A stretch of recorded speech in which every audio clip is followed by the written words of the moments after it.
السلام علیکم ورحمۃ اللہ وبرکاتہ، نحمده ونصلی علی رسولہ الکریم، اما بعد فاعوذ باللہ من الشیطان الرجیم، بسم اللہ الرحمن الرحیم، رب اشرح لی صدری ویسر لی امری واحلل عقدۃ من لسانی یفقہوا قولی۔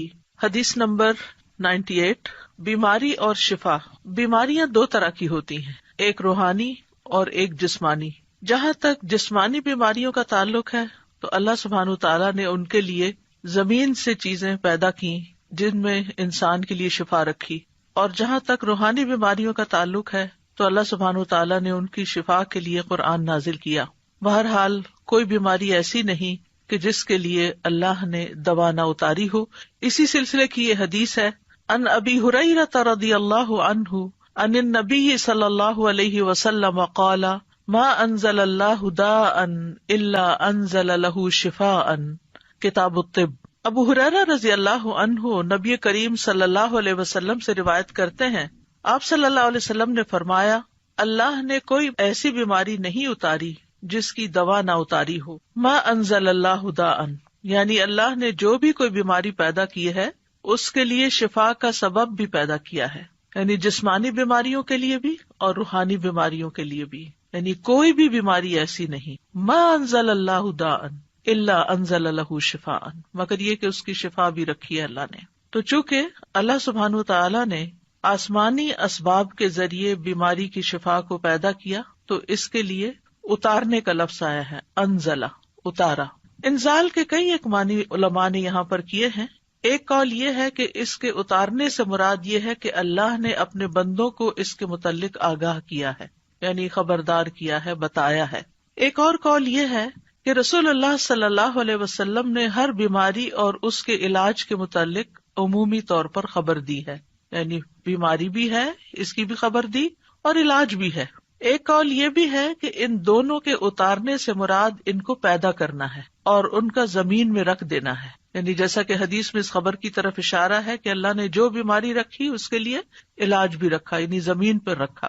اور ایک اور قول یہ ہے کہ ان دونوں کے اتارنے سے ان کا فرشتوں کے ذریعے اتارنا مراد ہے، وہ فرشتے جو انسانی مخلوق کے نظام کے ساتھ مقرر کیے گئے ہیں۔ تو بیماری اور اس کا علاج فرشتوں کے ساتھ نازل کیا جاتا ہے۔ اور ایک قول یہ بھی ہے کہ اکثر بیماریاں اور ان کے علاج بارشوں کے اتارنے کے ذریعے سے ہوتے ہیں، جن سے غذائیں اور دوائیں اور دیگر چیزیں پیدا ہوتی ہیں۔ یعنی بارش اترتی ہے تو زمین بہت کچھ اگاتی ہے، تو پھر اس میں بعض اوقات کچھ زمینیں ایسی ہوتی ہیں یا کوڑے کے ڈھیر ایسے ہوتے ہیں کہ جن پہ بارش پڑتی ہے تو وہاں سے جراثیم پیدا ہو کر بھی فضا میں پھیلتے ہیں، وہ بھی بیماریوں کا سبب بنتے ہیں۔ اسی طرح اچھی زمینوں پر جب بارش پڑتی ہے تو اچھی غذائیں پیدا ہوتی ہیں جو بندوں کو صحت مند رکھنے میں کام آتی ہیں، اور انہی میں پھر جنگلوں کے اندر ایسی جڑی بوٹیاں پیدا ہوتی ہیں کہ جن سے علاج کیا جاتا ہے۔ تو بہرحال دونوں چیزیں مقدر ہیں، اللہ کی تقدیر میں سے ہیں، اور یہ اللہ سبحانہ وتعالیٰ کی مخلوق پر ایک مکمل مہربانی ہے کہ اگر اللہ تعالیٰ نے انسان کو بیماری کے ذریعے آزمایا ہے تو اس کے علاج کے لیے یا حل کے لیے اللہ نے دوائیں بھی پیدا کی ہیں۔ جیسے انسان اگر گناہ کے ذریعے آزمایا جاتا ہے، یعنی نفس کے کسی شر کی وجہ سے یا شیطان کی وجہ سے وہ آزمائش میں ہے، تو اللہ سبحانہ وتعالیٰ نے ایسے اعمال بھی بتائے ہیں کہ جو گناہوں کو مٹانے کا سبب بنتے ہیں، جیسے استغفار وغیرہ ہے۔ اسی طرح ایک اور حدیث سے ہمیں یہ بھی پتہ چلتا ہے کہ سال میں ایک رات وبا اترتی ہے، اور یہ صحیح مسلم کی روایت ہے۔ نبی صلی اللہ علیہ وسلم نے فرمایا کہ برتن ڈھانپ دیا کرو اور مشکیزوں کے منہ باندھ دیا کرو، کیونکہ سال میں ایک رات ایسی بھی آتی ہے جس میں وبائیں اترتی ہیں اللہ کے اذن کے ساتھ، اور وہ ایسے برتن پر جسے ڈھانپا نہ گیا ہو یا وہ مشکیزہ جس کا منہ نہ باندھا گیا ہو اس پر سے گزرتی ہیں تو اس میں وہ داخل ہو جاتی ہیں۔ مثلاً پینے کی کوئی چیز رکھی ہوئی ہے، رات بھر ننگی رہی ہے اور اس میں وہ وبا داخل ہو چکی ہے، بیماری داخل ہو چکی ہے، اور صبح ہم اٹھتے ہیں اور بغیر بسم اللہ پڑھے اس کو پی جاتے ہیں تو بیماری جسم کے اندر چلی جاتی ہے۔ پھر ایک بندے کے اندر جراثیم آتے ہیں تو وہاں سے وہ دوسرے کو لگ جاتے ہیں، تیسرے کو لگ جاتے ہیں، اور پھر وہ بیماری بہت سو تک پھیل جاتی ہے۔ تو بہرحال بیماری بھی اللہ کے اذن سے ہی آتی ہے، اور ہمیں اس معاملے میں احتیاط بھی کرنے کی ضرورت ہے، اور دوا اور علاج کی بھی ضرورت ہے۔ تو دا کا مطلب ہے حسی بیماری، اور جسمانی بیماری اور روحانی بیماری، یعنی بیماریاں دونوں طرح کی ہوتی ہیں، اور دونوں طرح کی بیماریوں کے لیے علاج کرانا ضروری ہے. یعنی بعض اوقات ہم جسمانی بیماریوں کے لیے تو علاج کر لیتے ہیں، لیکن اگر کسی کو کوئی روحانی بیماری ہے تو اس کا علاج نہیں کرتے اور اس کو ہم بیماری نہیں سمجھتے. بعض اوقات جن بھوت کا اثر سمجھتے ہیں، بعض اوقات دوسرے کو کہتے ہیں ایسے ہی بہانے بنا رہا ہے، لیکن اس کو سنجیدگی سے نہیں لیتے اور اس کا پراپر علاج نہیں کرتے. اسی طرح یہ ہے کہ انسان کا دل بھی بیمار ہوتا ہے، یعنی جو روحانی بیماریاں ہیں یا قلبی بیماریاں ہیں ان میں انسان کا دل بھی بیمار ہوتا ہے، اور دل کی بیماری دل کا ٹیڑھا ہونا ہے، اور اس کو اللہ کے دین کی طرف لانا ہی اس کو معتدل کرنا ہے اور اس کا علاج ہے. تو دلوں کا علاج اللہ کی کتاب اور اس کے رسول صلی اللہ علیہ وسلم کی سنت کی طرف لوٹنا ہے. جیسا کہ اللہ عز و جل کا فرمان ہے، یا ایھا الناس قد جاءتکم موعظۃ من ربکم وشفاء لما فی الصدور وہدی ورحمۃ للمؤمنین. اے لوگو، بے شک تمہارے پاس تمہارے رب کی طرف سے عظیم نصیحت اور اس کے لیے سراسر شفا جو سینوں میں ہے، یعنی سینوں میں دل ہے اور دل کے اندر جو بھی تکلیف ہے، اور ایمان والوں کے لیے سراسر ہدایت اور رحمت آئی ہے. تو اس لیے قلبی بیماریوں کا علاج، دل کی بیماریوں کا علاج، روحانی بیماریوں کا علاج قرآن سے کرنا چاہیے، کیونکہ خود قرآن نے خبر دی ہے کہ وہ شفا ہے، شفاء لما فی الصدور، جو سینوں کے اندر ہے. اور اللہ عز و جل کی کتاب سے زیادہ افضل کوئی چیز نہیں کہ جس کے ساتھ انسان اپنے دل کا علاج کر سکے، لیکن اس کے لیے ضروری ہے کہ اخلاص کے ساتھ اس کی قرأت کرے، اس کو پڑھے، اس میں غور و فکر کرے اور کسی بھی قسم کا اس کے ساتھ ایک تعلق قائم رکھے. اسی طرح بعض اوقات پورا قرآن اگر نہیں بھی پڑھتا یا بہت زیادہ تلاوت مریض نہیں بھی کر سکتا تو قرآن مجید سے سلیکٹڈ آیات بھی اس کو پڑھنے کے لیے دی جا سکتی ہیں. مثال کے طور پر آیت کریمہ جو ہے لا الہ الا انت سبحانک انی کنت من الظالمین، یہ قرآن کی ایک آیت ہے، اور اس میں یہ بھی ہے کہ کذالک ننجی المؤمنین، کہ ہم باقی مومنوں کو بھی ایسے نجات دیتے ہیں جیسے یونس علیہ السلام کو اس آیت کے پڑھنے کی وجہ سے نجات دی. تو اس لیے وہ ایک آیت کو بھی اگر کئی دفعہ دہراتا ہے تو اس میں کوئی حرج کی بات نہیں ہے، کیونکہ قرآن و سنت سے غم اور رنج کا علاج یہ آیت کریمہ کی شکل میں ثابت ہے. لیکن ایک بات یاد رکھیے کہ تجربہ نہ کیجیے کہ اچھا اگر قرآن شفا ہے، میں ذرا ایکسپیریمنٹ کر کے دیکھتا ہوں کہ میری اس بیماری میں قرآن کے پڑھنے سے شفا ہوتی ہے یا نہیں. تو ایسے لوگوں کو شفا نہیں ہوتی کہ جو تجربے کی غرض سے یہ کام کرتے ہیں. ہمیں پورے یقین کے ساتھ، ایمان کے ساتھ اس بات کو لینا چاہیے کہ اللہ تعالیٰ نے جب کہہ دیا قرآن شفا ہے تو پھر وہ شفا ہی ہے اور اس کے ذریعے شفا حاصل ہوگی. بہرحال اس حدیث سے یہ بھی پتہ چلتا ہے کہ اللہ نے جو بھی کوئی بیماری اتاری ہے اس کی دوا بھی اتاری ہے، اور اگر دوا اتاری ہے تو پھر ہمیں کیا کرنا چاہیے؟ دوا لینی چاہیے، علاج کروانا چاہیے. بعض لوگ اپنی سستی اور کوتاہی کے باعث علاج نہیں کرتے، صرف اللہ پہ ڈال دیتے ہیں. اللہ تعالیٰ تو سبھی کچھ کر سکتا ہے، اس کے لیے تو کچھ مشکل ہی نہیں، وہ تو اول درجے میں بیماری بھی نہ بھیجے آپ کی طرف. لیکن یہ ہے کہ دنیا چونکہ امتحان کے لیے ہے، اور اللہ تعالیٰ نے قرآن مجید میں ہمیں یہ بھی بتا دیا ہے کہ ہم تمہیں آزمائیں گے. تو لوگوں کے امتحان مختلف طرح سے ہوتے رہتے ہیں، اور اس میں مومن کا رویہ بالکل مختلف ہوتا ہے. مومن کے لیے بیماری اگرچہ ایک آزمائش ہوتی ہے، تکلیف ہوتی ہے، لیکن اس کے سبب اس کے گناہ دھلتے رہتے ہیں. ہر پین کے بدلے، ہر تکلیف، ہر پریشانی جو جسم پر انسان کی آتی ہے، آفت، اس کے بدلے اس کے گناہ دھلتے ہیں. پھر اسی طرح یہ ہے کہ جب وہ اس پر صبر کرتا ہے تو اس صبر کا اس کو اجر ملتا ہے. ایک اور خیر آ گئی، اور یہ خاص لوگوں کی علامت ہوتی ہے. یعنی عام لوگوں کے گناہ جھڑتے ہیں، خاص لوگوں کو صبر کا اجر ملتا ہے، اور خاص الخاص لوگ جو ہیں وہ اللہ کی قضا پہ رضا بھی رکھتے ہیں. یعنی راضی بالقضا جو ہوتے ہیں تو ان کا اجر کئی گنا زیادہ بڑھ جاتا ہے. تو اس طرح مومن کے لیے ایک بیماری جو ہے وہ ایک رحمت کا باعث بن جاتی. وہ آزمائش تو ہے ہی، لیکن اس آزمائش کے اندر بھی ایک رحمت ہوتی. لیکن اس راضی بالقضا ہونے کا مطلب یہ نہیں کہ انسان علاج ہی نہ کرائے، علاج ضرور کروائے، کیونکہ نبی صلی اللہ علیہ وسلم نے فرمایا اللہ کے بندو علاج کیا کرو، کیونکہ اللہ عز و جل نے جو بیماری بھی اتاری ہے اس کے ساتھ اس کی شفا بھی نازل کی ہے، سوائے موت اور بڑھاپے کے. موت کا کوئی علاج نہیں اور بڑھاپے کا کوئی علاج نہیں، کیونکہ اس میں انسان کی اعضاء کمزور ہو چکے ہوتے ہیں تو کوئی چیز ان کے اندر پھر سے جوانی بھر نہیں سکتی. لیکن اس میں بھی انسان کو حت البسا ساتھ ساتھ اپنی کمزوریوں اور بیماریوں کا علاج کرتے رہنا چاہیے، اور اس میں انسان کو مایوس نہیں ہونا چاہیے. اسی طرح ایک اور حدیث سے ہمیں پتہ چلتا ہے، مسند احمد کی حدیث ہے، رسول اللہ صلی اللہ علیہ وسلم نے فرمایا، بے شک اللہ عز و جل نے جب بیماری کو پیدا کیا تو اس کا علاج بھی پیدا کیا، بس اس لیے علاج کیا کرو۔ تو گویا اللہ تعالیٰ کا یہ حکم ماننا جو ہے، رسول اللہ صلی اللہ علیہ وسلم کے ان الفاظ پر یقین رکھتے ہوئے علاج کروانا جو ہے، چاہے وہ تکلیف دہ ہو لیکن اس کو بھی انسان عبادت سمجھے، یعنی علاج کرانے کو بھی عبادت سمجھے کہ میں اللہ اور اس کے رسول کا حکم مان رہا ہوں، انہوں نے ہی کہا ہے کہ علاج کراؤ تو میں علاج کروا رہا ہوں۔ اب اس علاج میں جب اس کا کچھ مال خرچ ہوتا ہے یا وہ علاج کی تکلیف سے گزرتا ہے، کیونکہ بعض علاج جو ہیں وہ سرجری ہوتے ہیں، بعض علاج جو ہے وہ پینفل پروسیس سے گزرتا ہے انسان اس میں، تو وہ بھی سراسر انسان کے لیے عبادت اور اجر کا باعث بن جاتے ہیں۔ اسامہ بن شریک کہتے ہیں، میں نبی صلی اللہ علیہ وسلم کی خدمت میں پہنچا تو دیکھا کہ آپ کے صحابہ آپ کی مجلس میں ایسے بیٹھے تھے گویا ان کے سروں پر پرندے ہوں، یعنی بہت باادب اور پرسکون طریقے سے۔ چنانچہ میں نے سلام کیا اور بیٹھ گیا۔ ادھر ادھر سے بدوی لوگ آئے، بدو جو دیہاتوں میں رہنے والے تھے، اور انہوں نے پوچھا، اللہ کے رسول کیا ہم علاج کر لیا کریں، یعنی کوئی بیماری ہو تو علاج کریں؟ آپ نے فرمایا، دوا استعمال کیا کرو، بلا شبہ اللہ عز و جل نے کوئی بیماری پیدا نہیں کی مگر اس کی دوا بھی پیدا کی ہے، سوائے ایک بیماری کے، یعنی بڑھاپا۔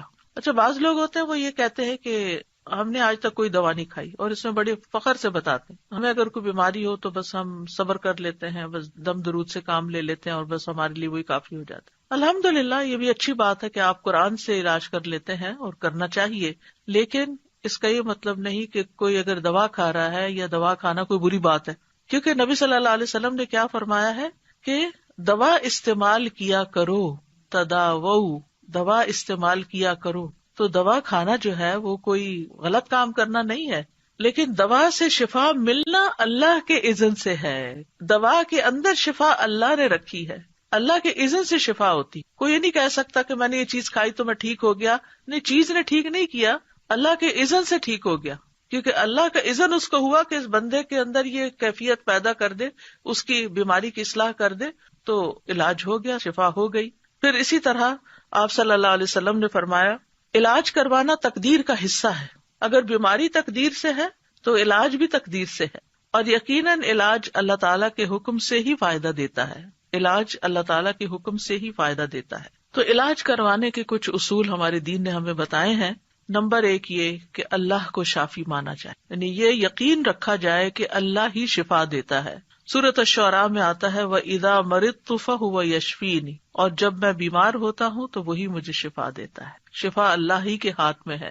حضرت عائشہ کہتی ہیں کہ رسول اللہ صلی اللہ علیہ وسلم دم کیا کرتے تھے اور یہ دعا پڑھتے تھے، امسح البأس رب الناس بیدک الشفاء لا یکشف الکرب الا انت، اے لوگوں کے رب تکلیف کو دور کر دے، شفا تو تیرے ہی ہاتھ میں ہے، تیرے سوا اس کو دور کرنے والا اور کوئی نہیں۔ پھر اسی طرح ایک روایت میں آتا ہے کہ اللہ ہی طبیب ہے۔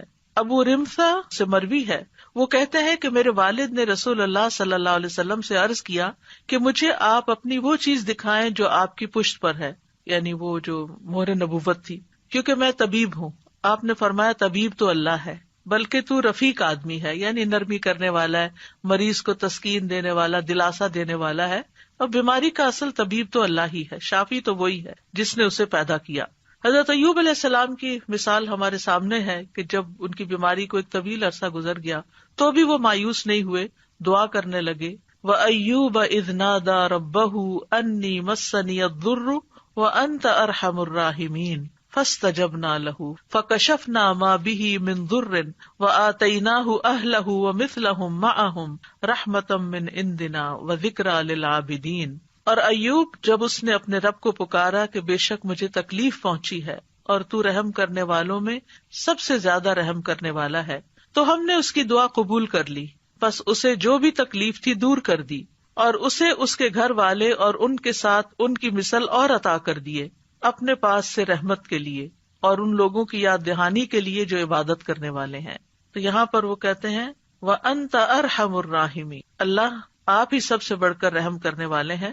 تو ہم نے ان کی دعا سن لی اور ان کی تکلیف دور کر دی۔ دوسری چیز یہ کہ اللہ کی کتاب سے علاج کرنا چاہیے۔ سورۃ بنی اسرائیل میں آتا ہے وَنُنَزِّلُ مِنَ الْقُرْآنِ مَا هُوَ شِفَاءٌ وَرَحْمَةٌ لِّلْمُؤْمِنِينَ، اور ہم قرآن کے ذریعے سے وہ چیز نازل کرتے ہیں جو مومنوں کے لیے شفا اور رحمت ہے۔ حضرت عائشہ سے مروی ہے کہ رسول اللہ صلی اللہ علیہ وسلم ایک مرتبہ ان کے پاس تشریف لائے تو ایک عورت عائشہ رضی اللہ عنہا کا علاج کر رہی تھی یا آپ کو دم کر رہی تھی. تو آپ نے فرمایا کتاب اللہ کے ساتھ اس کا علاج کرو، یعنی قرآن کے ساتھ کرو، رقیہ کرو اس کو. اسی طرح سنت سے علاج. انبیاء علیہ السلام کو قلبی اور روحانی ادویات دی گئی تھی. ابن قیم کہتے ہیں کہ وہ وہی جو اللہ تعالیٰ اپنے نبیوں کو کرتا ہے اس میں ایسی چیز ہوتی ہے جو لوگوں کو فائدہ دیتی ہے، یعنی وہی کے ذریعے علاج ہوتا ہے. اور اس میں وہ دوائیاں بھی ہوتی ہیں جو بیماریوں سے شفا دیتی ہیں، اور وہ ایسی چیزیں ہوتی ہیں، وہ بعض غذائیں ایسی ہوتی ہیں کہ جن کی طرف بڑے بڑے ڈاکٹروں کی عقل نہیں پہنچ سکتی، اور ان دوائیوں تک ان کے علوم، تجربات اور قیاسات پہنچ نہیں سکتے، اور یہ دوائیاں قلبی اور روحانی ہوتی ہیں. تو ایک بات ہمیں یاد رکھنی چاہیے کہ انسان صرف مادی جسم سے نہیں بنا، یعنی صرف مادہ نہیں ہے، صرف میٹر نہیں، اس کے اندر روح ہے. اس لیے اگر آپ صرف دوا سے علاج کریں گے تو وہ کافی نہیں ہے جب تک کہ آپ اس کی روح کا بھی علاج نہ کریں، خصوصاً روحانی بیماری میں. کچھ بیماریاں ایسی ہوتی ہیں نا کہ جو روحانی بیماری ڈومینیٹ ہوتی ہے اور اس کے اثر میں جسمانی بیماری بھی ہوتی ہے، اور کبھی ایسا ہوتا ہے کہ جسمانی بیماری ہوتی ہے اور اس کے اثر سے انسان کی روح بھی بیمار پڑ جاتی ہے، کیونکہ دونوں ایک دوسرے میں گندے ہوئے ہیں، ان سے الگ نہیں ہے. ایک کو کوئی تکلیف پہنچے گی تو دوسرا اس سے متاثر ہوگا. تو اس لیے بہت ضروری ہے کہ انسان دونوں طرح کے علاج کرے، یعنی ایک طرف دوا کھائے اور دوسری طرف دعا کرے اور دم کرے اور قرآن پڑھے تاکہ انسان مکمل شفا یاب ہو جائے. کیونکہ بندہ جب تک اللہ کے ذکر میں مصروف رہتا ہے تو شیطان کے حملوں سے محفوظ ہوتا ہے اور ایک مضبوط قلعے میں ہوتا ہے. تیسری چیز ہے طب نبوی سے علاج. تو اب اگر طبیب اللہ ہی ہے تو پھر ہمیں کیا طب نبوی سے علاج کرنا چاہیے، اور طب نبوی کیا ہے، اور کیا کوئی انسان طبیب کہلا سکتا ہے؟ انسان طبیب کہلا سکتا ہے لیکن اللہ الطبیب ہے، یعنی جیسے انسان کو بھی کریم کہہ سکتے ہیں لیکن اللہ الکریم ہے. تو طب نبوی سے علاج میں حجامہ کروانا، پچھنے لگوانا. آپ صلی اللہ علیہ وسلم نے فرمایا اگر تمہاری دواؤں میں سے کسی میں بھلائی ہے تو پچھنا لگوانے یا شہد پینے اور آگ سے داغنے میں ہے. اگر وہ مرض کے مطابق ہو، یعنی بیماری کے مطابق پچھنا لگے یا آگ سے داغ لگے، اور میں آگ سے داغنے کو پسند نہیں کرتا. ایک تو یہ کہ تکلیف دہ علاج ہے بہت، یعنی انسان کو کسی گرم سلاخ سے داغنا یا کسی بھی طرح کی ایسی کوئی چیز لگانا کہ جس میں آگ ہو، تو اس لیے آپ اس کو پسند نہیں کرتے تھے. لیکن آخری چارہ کار کے طور پر اگر کوئی بیماری کسی بھی طرح ٹھیک نہ ہوتی تو اس صورت میں ایسا علاج کیا جا سکتا. اور ہو سکتا ہے کہ اسی کے اندر ہی پھر جو الیکٹرک شاکس وغیرہ دیے جاتے ہیں وہ بھی اس میں شامل ہوں، اللہ عالم. پھر اسی طرح کلونجی سے علاج. رسول اللہ صلی اللہ علیہ وسلم نے فرمایا کلونجی کے دانوں میں موت کے علاوہ ہر بیماری کے لیے شفا ہے.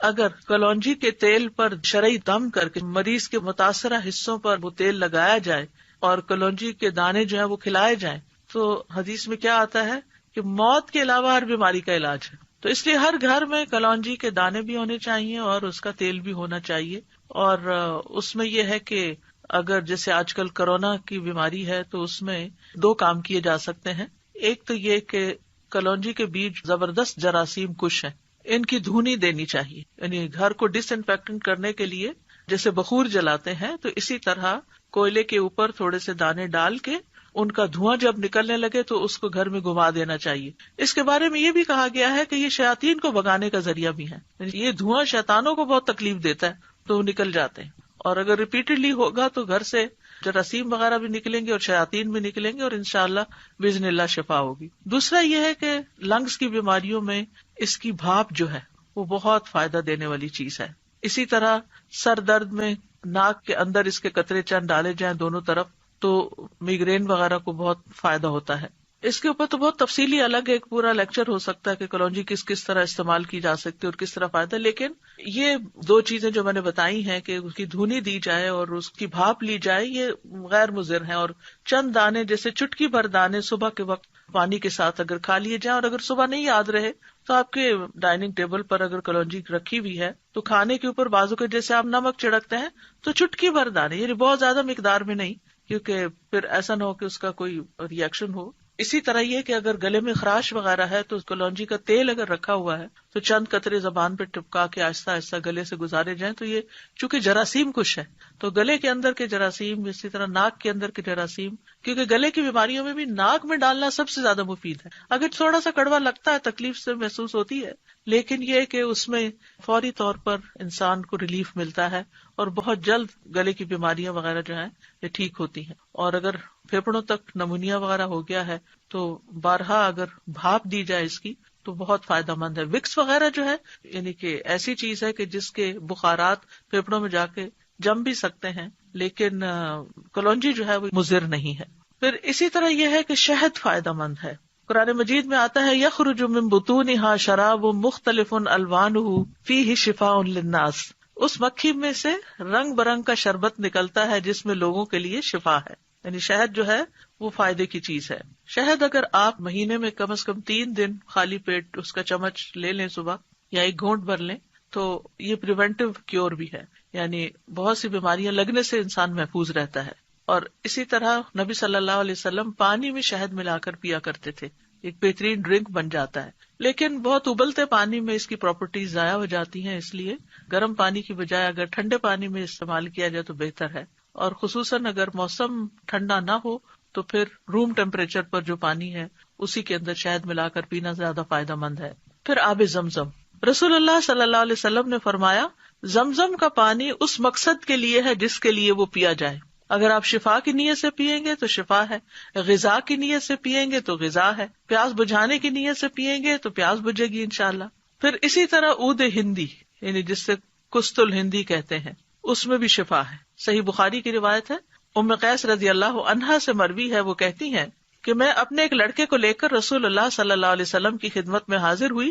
میں نے اس کا حلق دبایا تھا چونکہ اس کو گلے کی بیماری ہو گئی تھی. تو آپ نے فرمایا تم اپنے بچوں کو انگلی سے حلق دبا کر کیوں تکلیف دیتی ہو؟ ہمارے یہاں جو ٹریڈیشنل میتھڈ ہے گلے چڑھانے کا، اس میں نمک یا اسی طرح کی کسی چیز کے ساتھ انگلی کے ساتھ گلے اوپر کو اٹھا کے دبا دیتے ہیں ان کا انفیکشن دور کرنے کے لیے.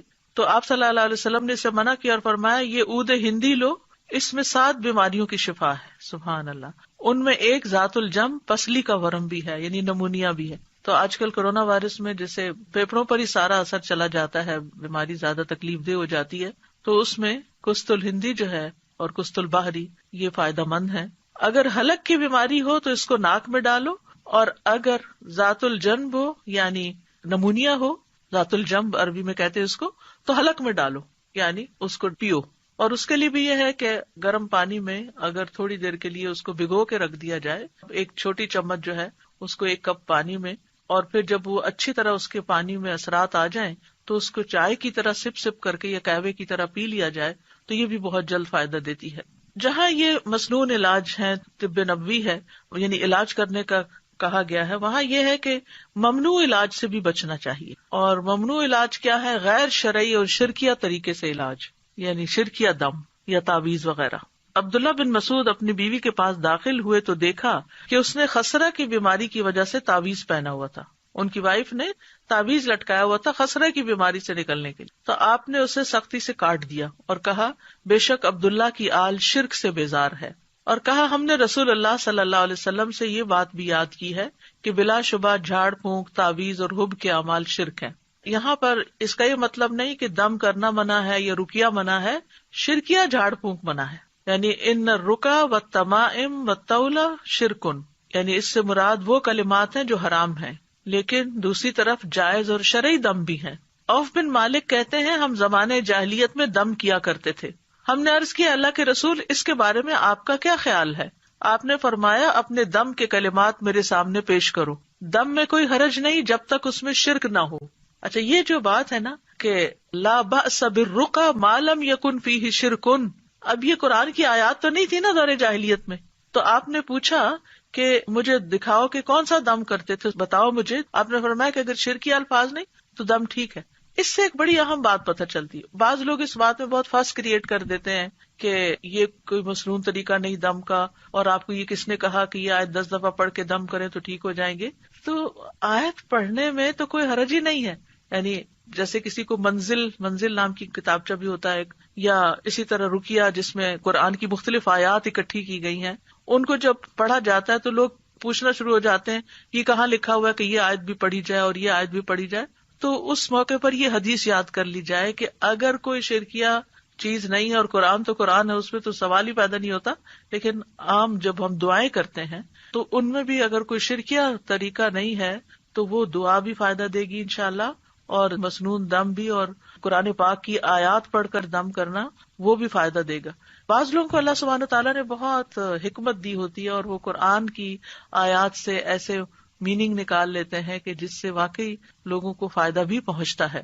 اس میں ایک ویب سائٹ ہے رقیہ ان لنڈن، اس ویب سائٹ پر مختلف طرح کے دم ریکارڈ کیے گئے ہیں جو کہ کافی مفید ہیں.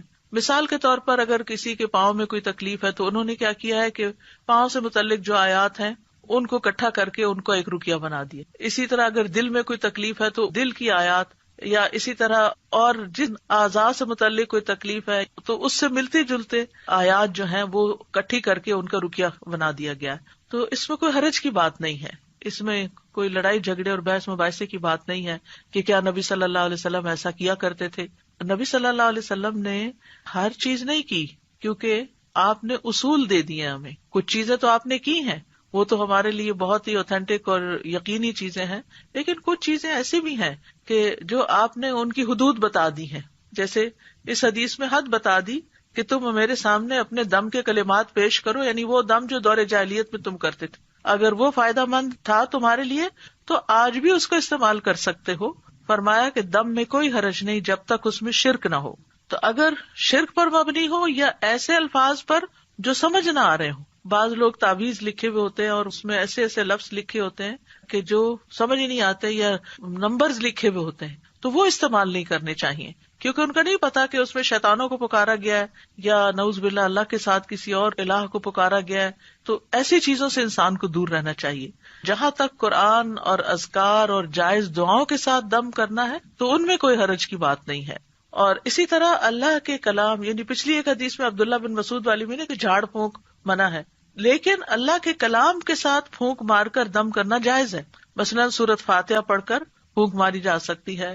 رات کو سوتے وقت جب آپ آیت الکرسی پڑھتے ہیں تو چاروں کونوں میں آپ پھونک ماریں، وہ بھی ایک حفاظت کی چیز ہے.